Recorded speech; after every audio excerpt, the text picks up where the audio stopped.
જય શ્રી રામ. મિત્રો, આજે આપણે આલ્ફાબેટની વાત કરીશું. ન્યુમરોલોજીકલ આલ્ફાબેટનું શું મહત્વ છે એના વિશે જાણીશું. આલ્ફાબેટ એટલે શું?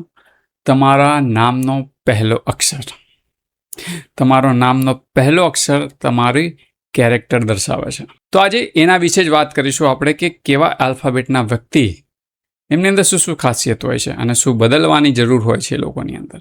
મિત્રો, આપણે બધા જ આલ્ફાબેટને કવર કરીશું, પણ કહેવાય ને કે ધીરે ધીરે સ્ટેપ બાય સ્ટેપ વિડીયોમાં. પણ આજે આપણે જે આલ્ફાબેટોની વાત કરવા જઈ રહ્યા છે એ છે એ, બી, આર અને એસ. તો આ નામવાળા જે લોકો છે, જેનું નામ આ આલ્ફાબેટથી સ્ટાર્ટ થાય છે, એ લોકો માટે આ વિડીયો છે.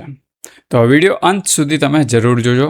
આ આલ્ફાબેટવાળા નંબર વ્યક્તિનું કેરેક્ટર કેવું હોય છે, એમને શું બદલાવ કરવા જેવું છે એ જાણીશું. તો ચેનલ કષ્ટભંજન ઉપર જો તમે નવા હોય તો ચેનલને સબસ્ક્રાઈબ કરી લેજો અને વિડીયો વધારે ને વધારે શેર કરતા રહો તમારા ફ્રેન્ડ સર્કલમાં, તમારા કુટુંબીજનમાં. જેને પણ ન્યુમરોલોજી વિશે જાણવું હોય એ જાણી શકે છે. તો તમે વિડીયોને શેર કરો. અને તમે મને બધા જાણો જ છો કે મારું નામ છે રોહાન ત્રિવેદી, ન્યુમરોલોજિસ્ટ. તો ચાલો મિત્રો, વિડીયોમાં આગળ વધીએ. મિત્રો, સૌથી પહેલાં આલ્ફાબેટની વાત કરીએ, એ આલ્ફાબેટની. જે લોકોનું નામ એથી સ્ટાર્ટ થાય છે એ લોકો માટે ખાસ કરીને મિત્રો, એ જે છે એ 3 એનર્જીને લઈને બન્યો છે, 3 પ્લેનેટને લઈને બન્યો છે. મિત્રો, જ્યારે એ આલ્ફાબેટને જોશો તો એ 3 લાઇનથી બનેલો છે, એટલે એને ગુરુની એનર્જી મળે છે. સાથે સાથે એ આલ્ફાબેટમાં તમે જોશો તો એની અંદર એક ટ્રાયંગલ પણ છે, એટલે ત્યાં આગળ એને મંગળની વાઇબ્રેશન પણ મળે છે.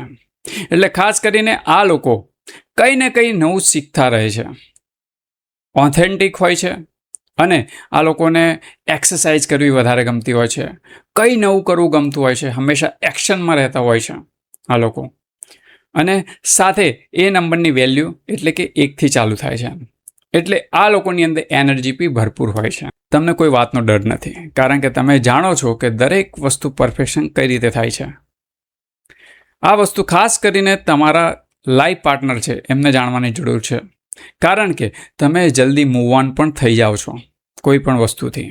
એટલે આ વસ્તુથી કોઈ પણ તમારો લાઈફ પાર્ટનર હોય જે તમને છોડવા માટે વિચારતો હોય તો એ ખાસ કરીને આ વસ્તુનું ધ્યાન રાખી લે કે આ લોકો જલ્દી મૂવ ઓન પણ થઈ જાય છે. બીજી વસ્તુ, આ લોકોને લોન ના લેવી જોઈએ, લોનના ચક્કરોમાં ના પડવું જોઈએ, કારણ કે જેટલી પણ વધારે ઉધારી કરશે એટલું આ લોકો મુસીબતમાં આવી જશે. બીજી વસ્તુ એ છે કે આ લોકોએ હંમેશા પોતાના જીવનમાં એક્સરસાઇઝને રૂટીનમાં લઈ આવવું જોઈએ. જેટલું એક્સરસાઇઝ પોતાના જીવનમાં રૂટીન લઈ આવશે એટલું જ આ લોકો ગ્રોથ કરશે. ગુસ્સો તમારા નેચરમાં છે, પણ જો તમે કોઈ પણ વસ્તુને સારી રીતે પ્રેમથી કોઈને કહેવાની ટેવ પાડી લો તો તમારાથી મોટા કોઈ લીડર નથી. તો આ વસ્તુનું નંબર એ વાળાને ખાસ લાગુ પડે છે. મિત્રો, જેનું નામ એ આલ્ફાબેટથી શરૂ થાય છે એ લોકોએ પોતાનું નામનું ટોટલ 1 અથવા તો 5 નંબર ઉપર હોવું એ લોકો માટે વધારે લકી સાબિત થાય છે, અને 8 અને 4 ઉપર નામ હોવું એ લોકો માટે ખૂબ જ બેડ સાબિત થાય છે. હવે મિત્રો, વાત કરીએ બી આલ્ફાબેટની. મિત્રો, જો તમારો બી આલ્ફાબેટથી નામ શરૂ થાય છે તો શું વાત છે. આ નંબર સ્પિરિચ્યુઅલનો નંબર છે. આ લોકો સ્પિરિચ્યુઅલ, જો બી નંબર છે તો તમે ખૂબ જ સ્પિરિચ્યુઅલ છો. પણ બી નંબરને તમે જોશો ધ્યાનથી તો જ્યારે આ બેને છૂટા કરીએ છો 13 નંબર પણ બને છે. તો બીની અંદર એક 13 નંબર પણ સમાયેલો છે. તે આધ્યાત્મિકનો નંબર છે, પણ એ તમારા લાઈફની અંદર અપડાઉન પણ લાવે છે. આ લોકો ખૂબ જ ઇનોસેન્ટ હોય છે. આમની અંદર એક નાનું બાળક પણ હોય છે, જે ખૂબ જ ઓછા લોકો જાણે છે આ વસ્તુને. આ લોકો જે પણ વસ્તુ કરે એ દિલથી કરે છે. એ ચાહે કોઈની જોડે મિત્રતા કરી હોય એ પણ દિલથી કરે છે, અને જો કોઈની જોડે નફરત થઈ જાય તો દુશ્મની પણ દિલથી કરે છે. આ લોકો બીજાને દુઃખ પહોંચાડે એ પહેલાં પોતાની જાતને દુઃખ પહોંચાડે છે. અંદરને અંદર આ લોકો દુઃખી થાય છે. આ લોકો ખૂબ જ સુંદર હોય છે, એટ્રેક્ટિવ હોય છે. આમની અંદર એક સાદગી હોય છે. આ લોકો સારા લાઈફ પાર્ટનર બની શકે છે. હવે જો બીની અંદર BH એટલે કે ભની સાઉન્ડ આવી જાય તો આમના માટે ખૂબ જ લકી કહેવાય છે. અને ન્યુમરોલોજી પ્રમાણે તમારું નામ 5 અથવા 6 નંબર ઉપર આવે તો એ ખૂબ જ લકી ગણાય છે. મિત્રો બી નંબર 2 સાથે પણ જોડાયેલો છે, એટલે આ લોકો ઇમોશનલ હોય છે. મિત્રો તમારું નામ જો એસથી ચાલુ થતું હોય તો શું વાત છે.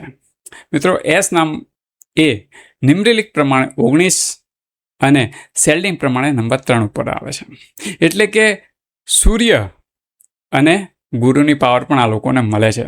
સૂર્ય ગુરુની પાવર મળે છે એટલે આ લોકો લીડરશિપ સારી કરી શકે છે અને સાથે સાથે આ લોકોને લર્નિંગ કરવું ગમે છે.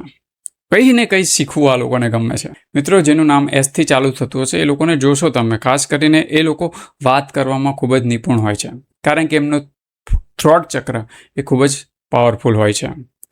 સાથે ઘણી વખત એવું બને છે કે આ લોકો પોતાના શબ્દો ચોઈસ કરવામાં માર ખાઈ જાય છે, શબ્દો ખોટા વાપરી લે છે, કારણ કે આ લોકો ઘણી વખતે ગુસ્સે પણ જલ્દી થઈ જાય છે. એસની સાઉન્ડ એસ એ અથવા તો SUથી આવતી હોય તો આ લોકો ખૂબ જ ક્રિએટિવ છે, આર્ટિસ્ટિક હોય છે.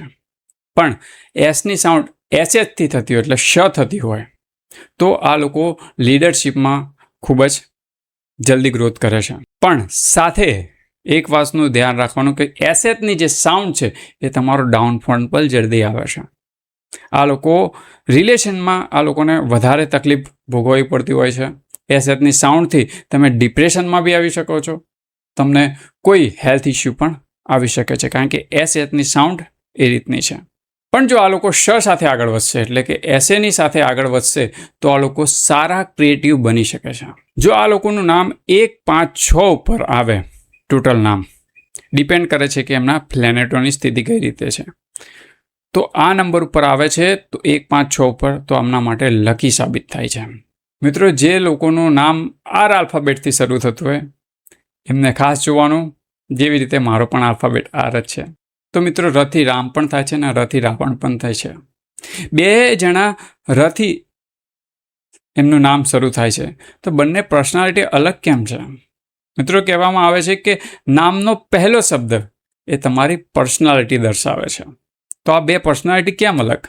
તો એને જાણવા માટે તમારે ન્યુમરોલોજી પ્રમાણે જાણવું પડશે કે R આલ્ફાબેટ એની ન્યુમરોલોજી વેલ્યુ થાય છે 18, 8 ને 1 9, અને સેલ્ડિન નેમ પ્રમાણે એની આલ્ફાબેટ વેલ્યુ થાય છે નંબર 2 ચંદ્રમા.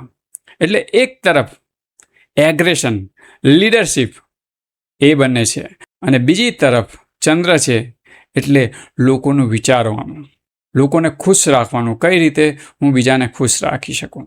જો ખાસ કરીને તમારું નામ આરથી ચાલુ થતું હશે તો તમે જોયું હશે કે આ નામવાળા લોકો બીજાને કઈ રીતે ખુશ રાખવું, કઈ રીતે માહોલને બનાવવું, શું કરું એના માટે વિચારતા હોય છે.